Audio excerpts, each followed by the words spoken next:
Donovan Cummings, historian of the California High School Speech Association, in the TV studios at San Joaquin Delta College in Stockton, California. Delta College, where we're holding the 40th anniversary high school speech tournament for the state of California. And it's my pleasure today to have a conversation with one of California High School Speech Association's Hall of Fame members, the coach from Bayer High School in Modesto, Ron Underwood. Okay, Ron, Okay. now you get a chance to come in here. Let's go. What I want to do, before we get into your coaching, would be to go back into your background. And I know some of this is difficult to remember. I found some of it. But go back, Okay. Tell us where you were born, where you went to high school. Oh, you want to go way back? Yeah. I was born in the Midwest. I was born in Kansas, but didn't stay there long. Basically, I've spent the bulk of my life in Modesto from grammar school years on. I was in high school in Modesto at Downey High School, and went to Modesto Junior College, and then to Fresno State before coming back to Modesto to teach. So, Let's go back to high school. You competed? I did. What events? How well did you do? Who was your coach? Okay. Yes, I competed. I competed for 3 years at Downey. I was a team debater and extemp and impromptu. Never would memorize anything. That was a phobia I had. There's a story there later, maybe. Edna Spelt, who was one of the founding fathers of the California Speech Association, was my coach in the 50s. First president. Right. First president. And then you went on to MJC. Did you compete there? Yes, I did. I did. I know that's not an open-ended question, no, but you're supposed to take it I'm supposed from to take it from there. Okay. Yes, I competed. I debated 1 year, one of the 2 years there with Steve Collins, who later became the coach for 20 years at MJC, now a top-level administrator at the college. And basically, debate was about all I did there, and I competed for a year or so after transferring to Fresno State also. And when you graduated from Fresno State, was it? And you went into teaching, you started where? I started back at Downey, where I graduated 5 years earlier. I started in '63 at Downey. And did you start coaching right away? Yes, immediately. 3 weeks into the first year, there was a tournament off at Ripon, and haven't stopped since. And how long at Downey? How long at Downey? 9 years, until Bayer opened. And then moved to Bayer.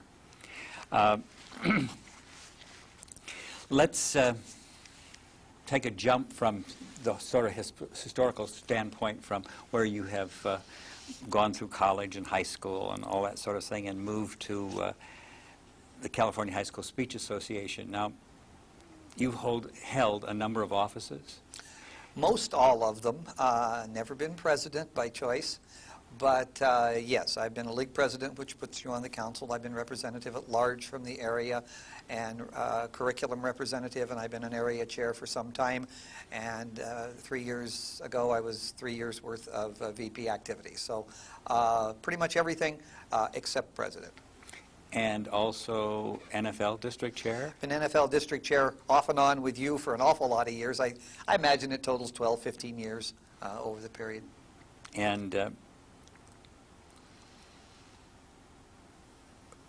in your experiences with the California High School Speech Association, what can you think of now as changes that have occurred from when you came in as a greenhorn at Downey until now?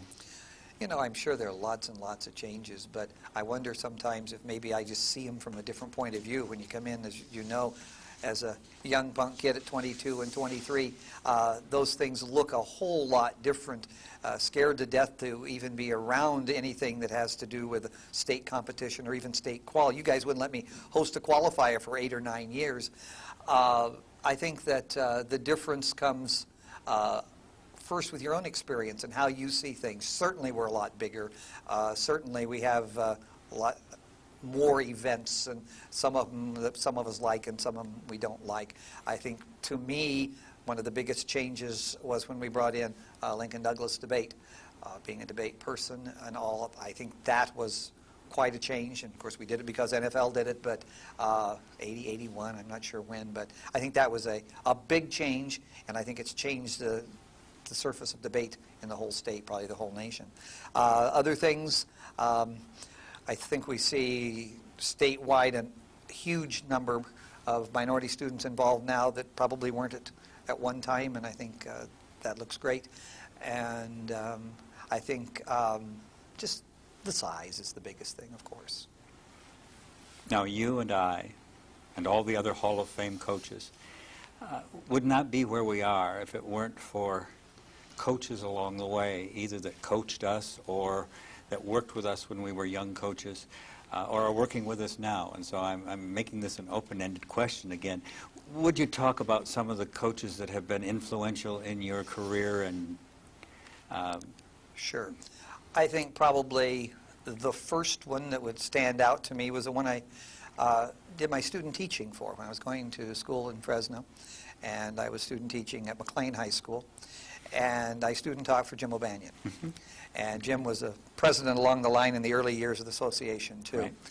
And I didn't know Jim too long, but because he was the first that I worked with directly on how to get things going, as I look at what I do in class now, a lot of the little things are things that I picked up from him 36 years ago.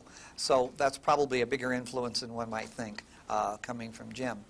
Probably once I got started, the one that maybe meant the most to me over all those years was another Hall of Famer, and that's Mary Ritter.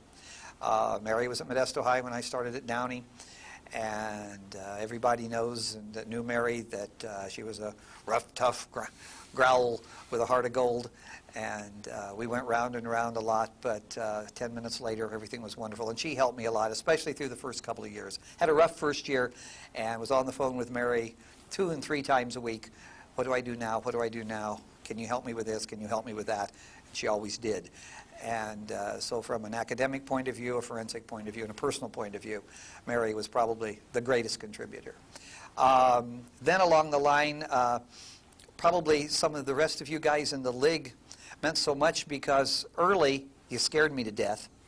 As a new young coach coming in to a league where Donovan Cummings was coaching, and where Ernie Paletti was coaching, and where Mary Ritter was coaching, and Marion Melgren was coaching, and even Duke Lael, to a 23-year-old, I had, oh my God, what am I going to do? It was hard to open my mouth. If I had an idea, I didn't want to share it. I'll just bow to the kings and move on. So all of you in your own way played a major role, and then very quickly, every one of those names that I just mentioned, which were so frightening, soon became good, hardworking colleagues and supportive folk that have meant something to me for 35 years.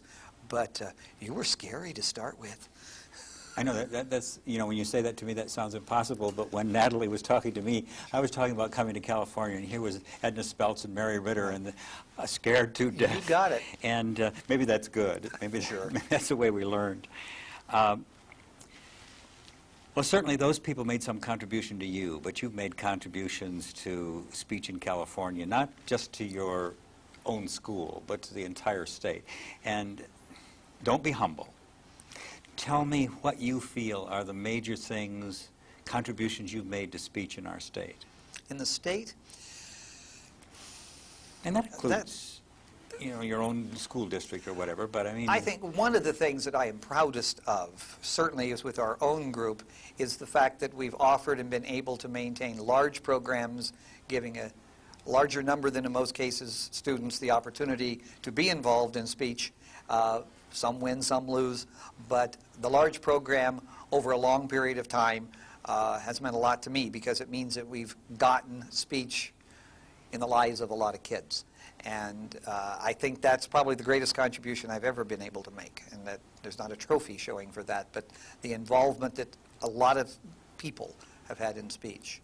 I think some of the things we tried to do early on the curriculum committee. I mean, you guys have advanced into big-time publishing now and all, but I think back to a few years of the early audio tapes that we first distributed when I was VP for curriculum.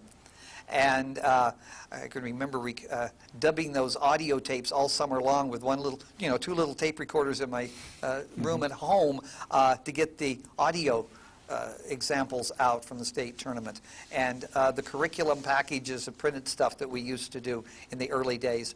It's been 20 years now at least. And I think those were significant at that point. Look pretty piddly now, but at that point I was very proud of those efforts. So I think those would probably be a couple of the main ones. And then I felt that the time that I spent with the 3 tournaments that I had the opportunity to run, that things went well, and I think we made some contribution there. What do you mean the tournament you had?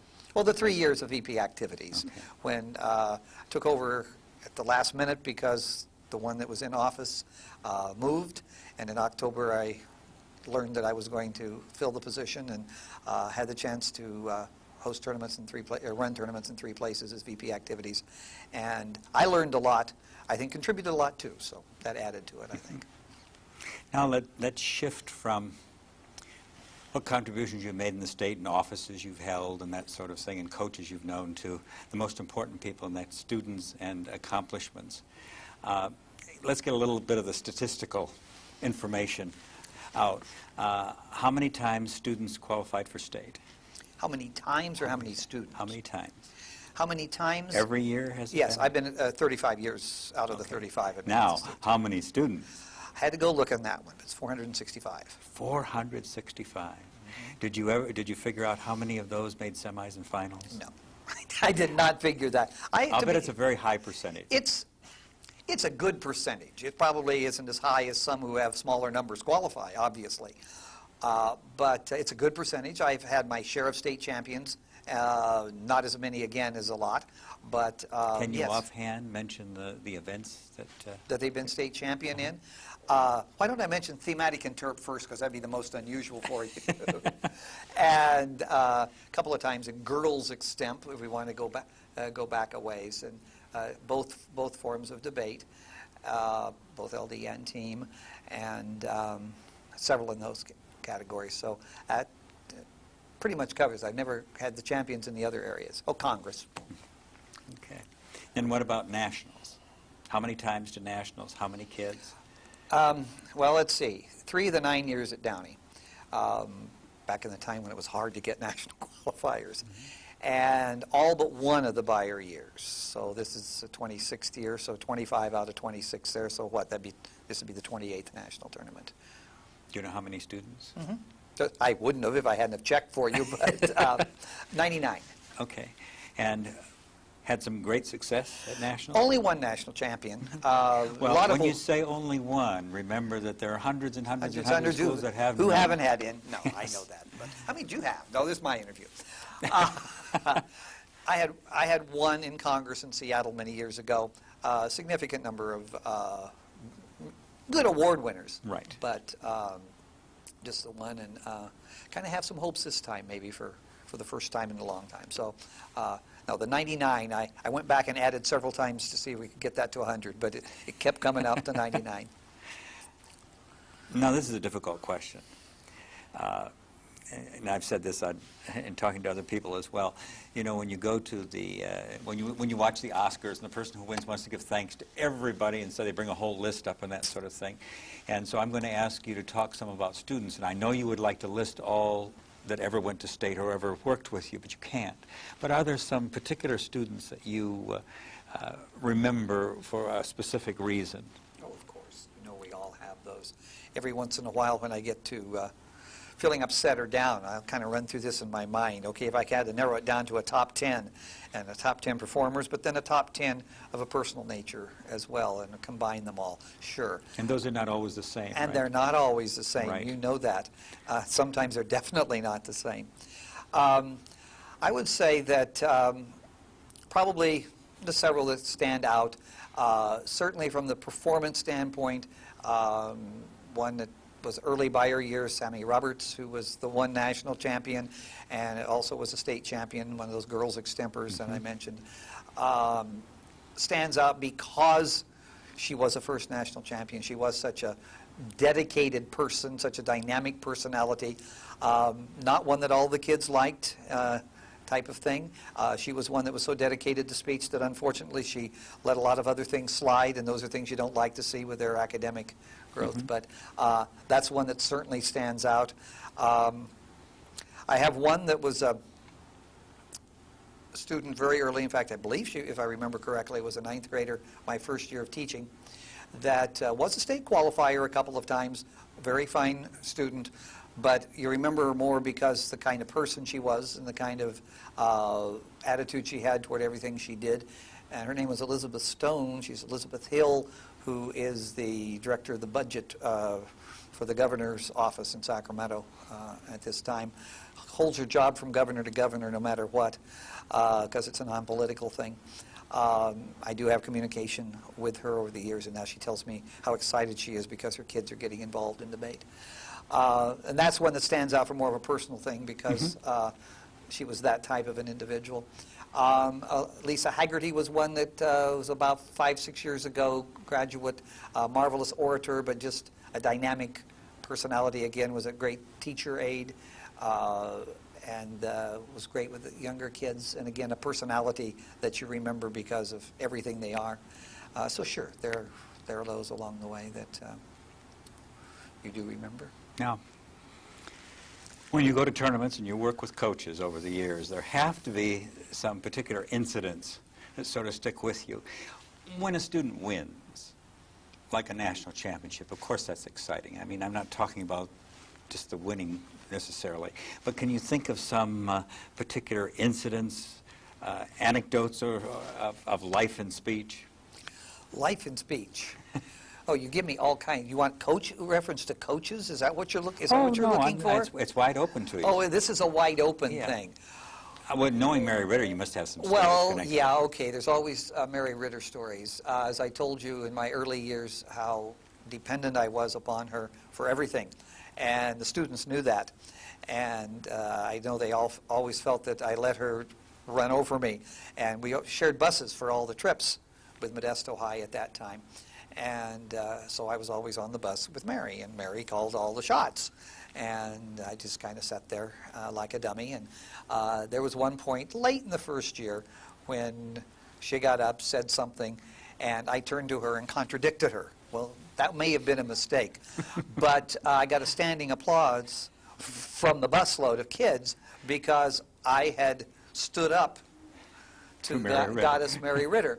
And fortunately, she reacted positively to that, and everything was fine. But I'll remember that to this day. And Mary Ritter, I told you also, was one that was a personal help. I'll never forget, because she likes to tell this story, at least for years did, how not only did she help me through the first year forensically, academically, but she also taught me how to defrost my refrigerator. When as a single person living on my own, I had a real problem one evening. I gave her a call and she gave me directions on how to defrost the refrigerator. So there was a real relationship with Mary Ritter in those days because she was just so wonderful. And this is going to be an incomplete story. You're not going to tell us how to... Well, I guess we can let that ride. Maybe I finally learned. First tournament I ever hosted. Frightening thought, but at least it was a novice tournament, so the advanced students were judging, so I didn't have to worry about that. So everything was fine. It was huge. It was 50, 60 rooms, and it was a big thing. And when it was all over, I felt, oh, everything had gone so well. And I was bragging on Monday on campus about how maybe it was the first thing all year in that first year that had gone right. And I was within earshot of a custodian who came to me and told me not to be too excited, that things hadn't gone all that well, that not only had they ripped stuff off the walls in the restrooms, but he had interrupted a very detailed love interlude out in the bushes. So I got my introduction right away to what not to look for, I guess, at hosting a tournament. But then, of course, down the line, all the things that can happen in 35 years are going to happen. Problems with buses and problems in hotels, and this kid doing this and this kid doing that. But they're probably no different than anybody else's. Now, I would be remiss if I didn't give you the opportunity, and I'm sorry, this is a demanding opportunity. You have set so many records in competition. And people who belong to the National Forensic League know NFL points. Do you know how many points you have now? I'm just a fraction under 30,000. It's 29 something. Among all active coaches in the entire United States, where does that place you? Of the active coaches, it places me on top. On top. because I wanted to hear you say You know that. Well, I know that, but I want it, I want it brought out because I think it's... I gained that position about 3 years ago. I passed Donis 3 years ago. Now, for me, the significant part of that is that you are one of the unusual coaches of large programs. I have never seen you with a group of assistant coaches. Yeah. How have you managed that, and why have you managed that? Why have I managed it? I guess because, as I said 20 minutes ago, I want to give as many kids the opportunity as I can to be involved in this wonderful program.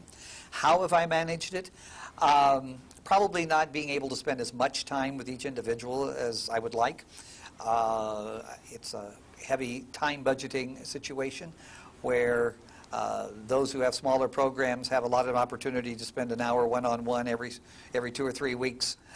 Maybe we have to do things a little bit differently because we have a much larger number involved. You're right, there have been no assistants, and that hasn't always been because that's what I wanted. But you have an assistant for I have NFL one points. major assistant with NFL points and then other things too, of course, and that's my wife, Sharon. You know that she's at every tournament with us. You know that she helps with the kids immensely, and yes, does all those NFL points, and that's a big help too. But I think what I've had to decide a long time ago that maybe we'd sacrifice a little bit in one-on-one time for the sake of making the opportunity available for more kids. Mm-hmm. Now, one of these wide-open questions or comments again. There must be something that I haven't asked you that you'd like to talk about. And so this is a point in the conversation where you may talk about whatever you would like to express about coaching, philosophy of speech. I don't want this to end and then have you think, wow, why didn't I have an opportunity to talk about that? Talk about a loaded question. You know, I think if over all the years, the thing that I would have liked to have seen happen that didn't, and that is the state of California come to the realization that speech education should be required for everybody. That somewhere along the line in the junior high and or high school curriculum, there is a need for every student at every academic level to be exposed to basic oral communication education. Certainly not forensics, certainly not debate, but the idea that kids and any individual in their lifetime will spend far more time in their communication cycle speaking and listening than they will reading and writing, but all their education has come in reading and writing, not speaking and listening. And I think that would be a big disappointment I have. I can't convince my own district to do it, and let alone be a part of anything that's been able to happen statewide. So that's sort of a pet peeve that probably we'll never see as long as we're alive. So that would be one thing that I wish I could have seen. I've been proud of what we've been able to do. I've been able to, in my 35 years, 90% of my teaching load is always speech. Many, many years I'll go where I don't have to any other classes but speech. So I've had a full load of speech teaching most of my career, and that's been great. But I know most in speech education haven't. Most speech educators are English, social studies, and other. Many have to do it extra. And they're the ones I think that are the real heroes because they do it in addition to everything else. And that's a feeling that it's always been there. I've been lucky. Yes, I have a lot of kids to deal with, and it takes a lot of time, but at least I have 5 speech classes, and they're all in those classes. Nobody goes to competition that isn't in a class. So we at least have that other people don't have. So those are some thoughts that kind of always been with me that I'd like to have been able to do something about over the 35 years, but it didn't happen. Well, Ron, speaking personally, but speaking for the coaches of California, I'm sure that the successes that you've had with students, the size of your program, the dedication you've had, the things that you've contributed on the state level have been tremendous.